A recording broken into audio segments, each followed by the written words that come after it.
Acola Blue is a state-of-the-art atmospheric water generator, producing purified drinking water from the humidity in the air using reverse osmosis and a 5-stage carbon and UV light filtration system, which produces great-tasting water at an unbeatable price. Finally, drinking water that you control. I use one every day. Say goodbye to expensive water delivery services and storing 5-gallon bottles of water in your home. The Acola Blue 28 is shipped right to your home, ready to make close to 7 gallons a day, right out of the box.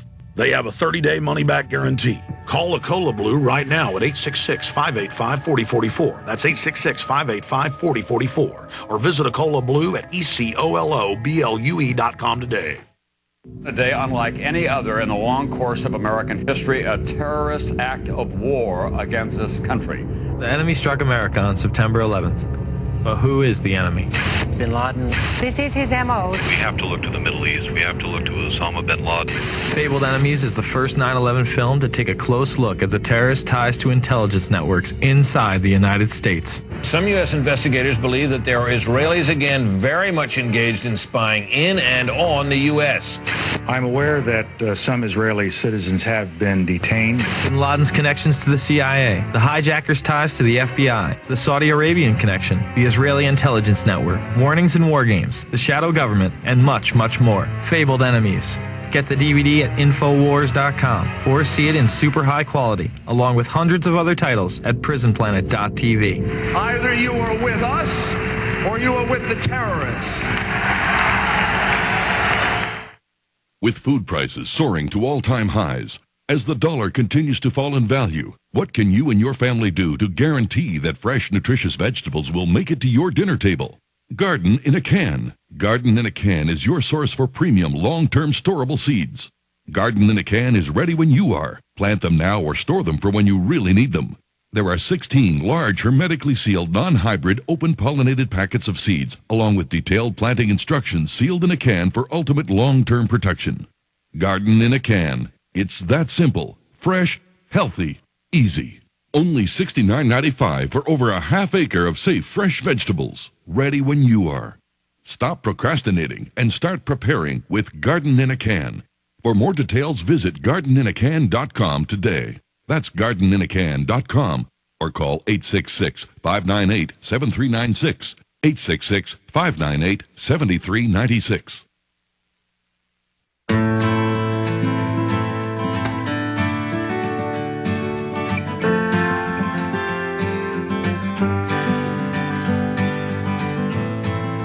Is it getting better?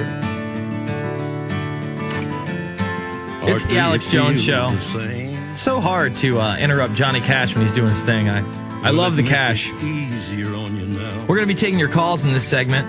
Myself and Mike Rivero of WhatReallyHappened.com. We're going to go to Paul, Rocco, Todd, and others. But there's a new Bin Laden audio tape that's hitting the waves in the media. I read about it this morning, but I couldn't get a hold of whether it actually hit the news media, whether it was an audio or a videotape. And of course, it's an audio tape, and he's unhappy about what's going on in Gaza. And hell, I'm unhappy about what's going on in Gaza. The problem with that is, you know, of course, he's probably taking the Palestinian side, and that automatically demonizes people like myself and Mike that try to point out that the Palestinians aren't really the ones in the wrong here. It's Israel that is encroaching on their space. They're the ones that have the military on their borders constantly and are one of the main causes of the civil unrest over there. But now Bin Laden has a new audio tape. We haven't seen him in years. I think the last time we actually saw him was Blackbeard Bin Laden, and that was just such poor video quality. It's amazing. I'd like to get your take on the new Bin Laden tape prior to us going to calls, Mike. What do you think? Well, you're absolutely correct. The whole reason for dragging Bin Laden, or Bin Laden Light in this case, out of the closet is to tar anybody who is speaking against Israel in this situation. I mean, the reality is Hamas is the elected government of Palestine. Hamas had basically followed the ceasefire for the last 6 months. Israel now admits Hamas was not firing rockets into Israel at the time when Israel broke the ceasefire on November 4th by attacking Gaza. So Israel is is clearly in the wrong here. And again, if you go back to United Nations Resolution 242, Israel is supposed to be out of the occupied territories, not building new settlements and going in and just behaving very rudely. So they can't win on points of international law. They can't win on morality. They can't win on the facts. So they're going to drag out bin Laden and use him to basically tarnish anybody who is speaking out for peace. The problem with that is that more and more people are well aware that Osama bin Laden appears to have actually died in December of 2001, and every Osama since then appears to be some permutation of Wag the Dog video production. They're using the dead guy one more time. Yeah, it's unbelievable. And you know, there's a movie out there about Jimmy Carter, and I'm not a huge Jimmy Carter fan, but Jimmy Carter came out with a book not so long ago called Peace, Not Apartheid, and it was all about the Israeli and Palestinian conflict. And there's a documentary that just goes through his book tour.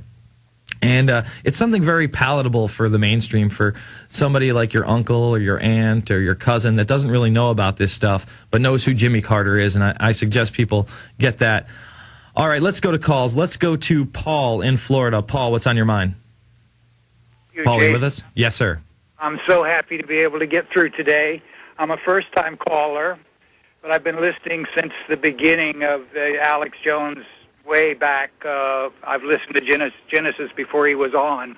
Awesome. What I want to talk about is the first thing you mentioned with this new guest is conscription. Mm-hmm.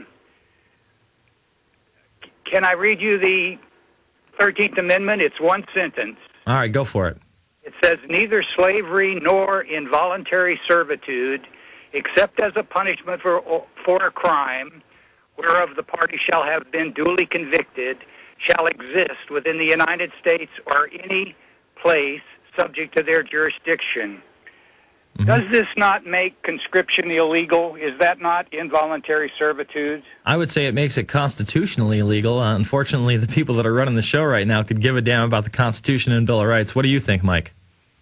Well, yeah, the way they get around that is during the military draft, there's a point where they say, all of you who choose to serve the United States step forward, and they construe this to mean that you are volunteering, therefore the 13th Amendment does not apply.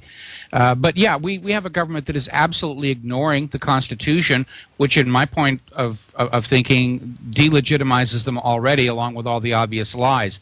So, and we also need to go back to that little brochure that the FBI has distributed to police departments around America, that anybody who's talking about the Constitution or the Bill of Rights needs to be reported as a potential terror suspect. So obviously our government really isn't paying attention to the Constitution. It's just something, as George Bush says, it's a blank piece of paper.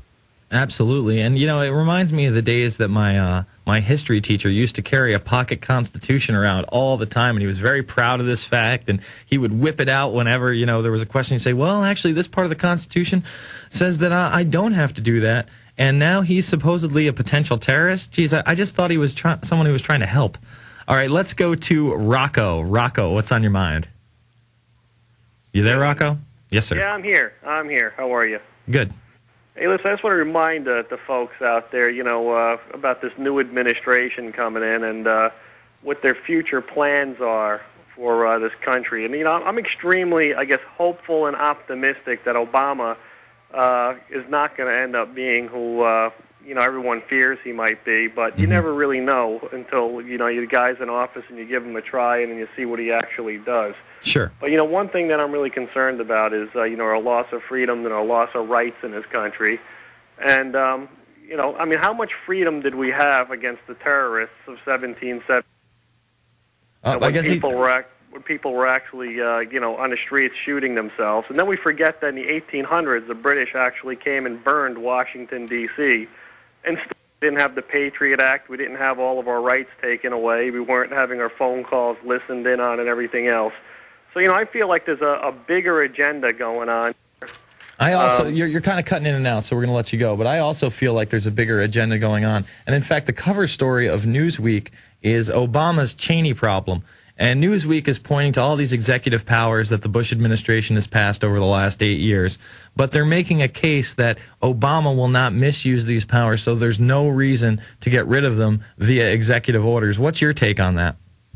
I think that is a very, very dangerous article that came out. It's a very dangerous idea. I think if Obama really wants to bring about change we can believe in, he has to start reversing many of those executive orders, because this whole idea that, yeah, these orders are dangerous to the liberties of the American people, but